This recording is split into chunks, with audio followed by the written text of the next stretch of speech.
मुझे सिर्फ एक ही रिग्रेट हुआ कि मैंने योगा स्टार्ट नहीं किया बचपन से। मतलब इतना बड़ा, जैसे आप चमत्कार कह लो ना, योगा चमत्कार है और बहुत बड़ी ब्लेसिंग है, बहुत बड़ी पावर है योगा।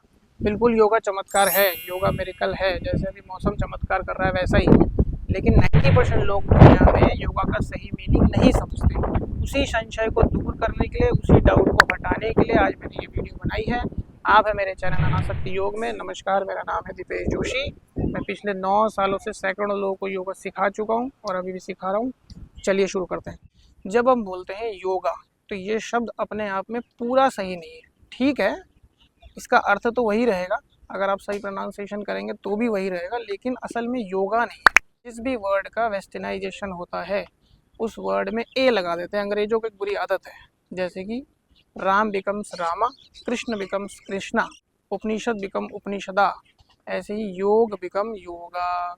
पर सही प्रोनाउंसिएशन है योग। योग का मतलब होता है सिंपल, जोड़ना मिलाना। हमारे मम्मी पापा या हमारे दादा दादी जब वो गणित विषय पढ़ते थे तो वो ऐसे पढ़ते थे, 2 जमा 2 का योग 4। तो जिस भी चीज़ को मिला दिया जाता है, जोड़ दिया जाता है, उसको हम बोलते हैं योगा या योग। अब जब हम मैट पे बैठते हैं तो उसकी परिभाषा अलग हो जाती है। जब हम योग विषय को फिलोसॉफिकल तरीके से देखते हैं तो उसकी परिभाषा अलग हो जाती है। बहुत सारी परिभाषा है, पर हम मुख्य मुख्य परिभाषा में जाएंगे कि पहली बार योग शब्द यूज करने वाला कौन व्यक्ति है या कौन है जिन्होंने योग शब्द पहली बार अपने ग्रंथ में इस्तेमाल किया। उनका नाम है पतंजलि।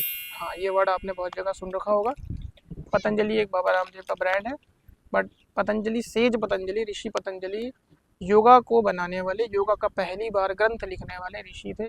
अब योगा के 2 बड़े ग्रंथ हैं, वैसे तो बहुत सारे ग्रंथ हैं लेकिन 2 बड़े ग्रंथ हैं जिनकी अथॉरिटी बहुत ज़्यादा है। पहला पतंजलि योग सूत्र, जिसको योग दर्शन भी बोलते हैं, और इंग्लिश में पतंजलि योगा फिलॉसफी भी बोल देते हैं। दर्शन का मीनिंग इंग्लिश में होता है फिलॉसफी। इसीलिए एक बात और ध्यान देना आप लोग, yoga is not just a physical exercise. Yoga सिर्फ फिजिकल एक्सरसाइज नहीं है। हाँ, फिजिकल एक्सरसाइज योगा का एक डायमेंशन है। अगर कोई व्यक्ति सर नीचे पैर ऊपर कर रहा है या अपनी बॉडी को बहुत ट्विस्ट कर रहा है या बहुत बेंड कर रहा है तो वो भी योग है, पर सिर्फ योग वो ही योग नहीं है, ये आपको समझना पड़ेगा। तो पतंजलि जिसकी बात कर रहे हैं वो एक योगा फिलॉसफी है, वो जीवन जीने की कला है, वो एक आर्ट है। अब पतंजलि जब योग दर्शन की बात कर रहे हैं तो वो योग के विषय को 8 भाग में डिवाइड कर देते हैं हमें समझाने के लिए, जिसमें वो कह रहे हैं यम नियम आसन प्राणायाम प्रत्याहार धारणा ध्यान समाधि। अब हम लोग जब जनरली योगा की बात करते हैं या योग की बात करते हैं तो हम 2 विषयों की ज़्यादा बात करते हैं। एक फिजिकल एक्सरसाइज, जिसको वो तीसरे नंबर पर रखते हैं, उसका नाम है आसन, और एक चौथे नंबर पे जिसको बोलते हैं प्राणायाम, मतलब ब्रीदिंग एक्सरसाइज। बट पतंजलि का लक्ष्य सिर्फ आसन और प्राणायाम कराना ही नहीं है।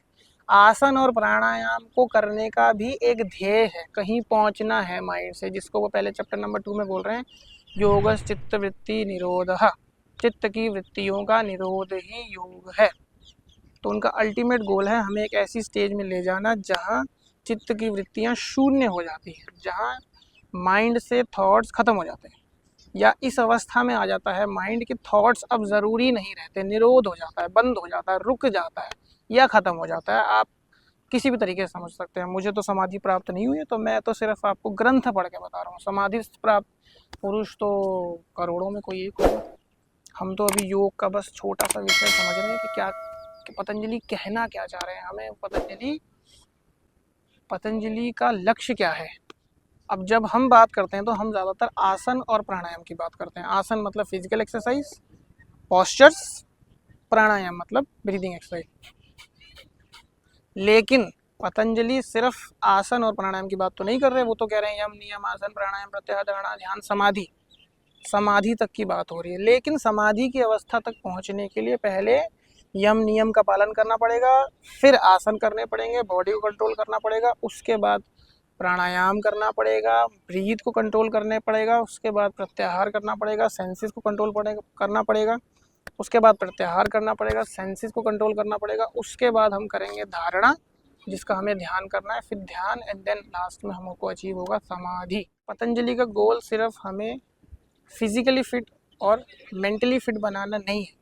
पतंजलि का गोल हमें इन सब से बाहर निकाल कर अंत में समाधि की अवस्था में पहुँचाना है। समाधि की अवस्था का मतलब परम सुख की अवस्था, जहाँ पे हमारे सारे स्ट्रेस और सारे दुख खत्म हो जाएंगे। तो इसलिए हमें फिजिकल एक्सरसाइज करनी है, इसलिए हमें प्राणायाम करना है, ताकि हम स्ट्रेस को कम करते हुए, बॉडी डिजीज़ से लड़ते हुए और एंजाइटी डिप्रेशन को दूर रखते हुए ऐसी अवस्था तक पहुंच पाएँ जो अल्टीमेट एक हैप्पी प्लेस है। अब योग का एक बड़ा ग्रंथ और है, उसका नाम है श्रीमद् भगवद गीता। आप लोगों ने सुना होगा, बहुत फेमस ग्रंथ है, पूरी दुनिया में फेमस है और सभी धर्मों के ऑलमोस्ट सभी लैंग्वेज को जानने वाले, हर लैंग्वेज में ऑलमोस्ट वो ट्रांसलेट है। अब उसको जानना बहुत ज़रूरी है योग को समझने के लिए।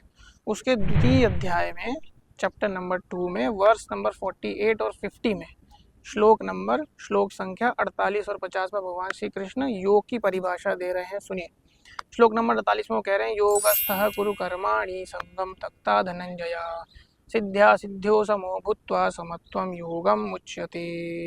सिद्ध्या सिद्ध्यो समो भूत्वा, सिद्धि और असिद्धि में जो एक प्रकार सम रहता है वही समता को प्राप्त योगी माना जाता है।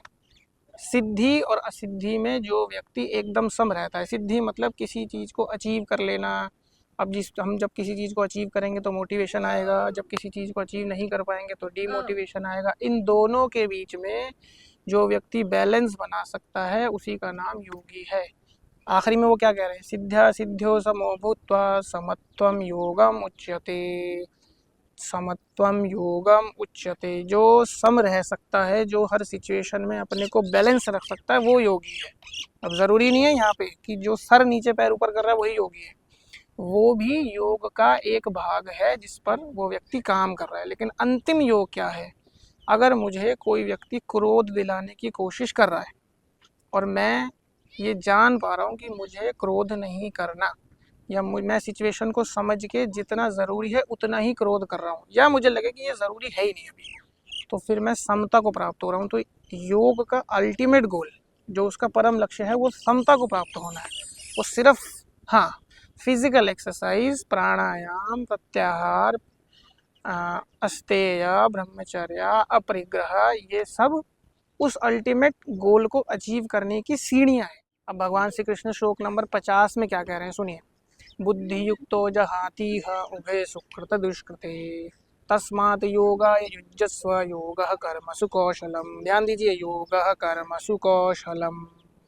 जो व्यक्ति घर छोड़कर चला गया या जिसने अपनी जिम्मेदारियां नहीं निभाई, जो व्यक्ति आध्यात्मिकता और स्पिरिचुअलिटी की आड़ में अपनी जिम्मेदारियां नहीं निभा रहा, उसको भगवान श्री कृष्ण ने योगी नहीं माना।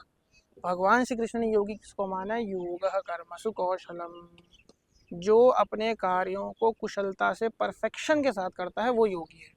तो हमको ये समझना चाहिए, पहले तो हम योग को योगा ना बोलें, कोशिश करें। देखो, योगा भी बोलेंगे तो अर्थ तो नहीं बदल जाएगा, अर्थ तो वही रहेगा, लेकिन फिर भी कोशिश करें हम लोग शुद्ध उच्चारण करें। स्वस्थ रहिए, मस्त रहिए, योग करते रहिए। मिलते हैं अगले वीडियो में। नमस्कार।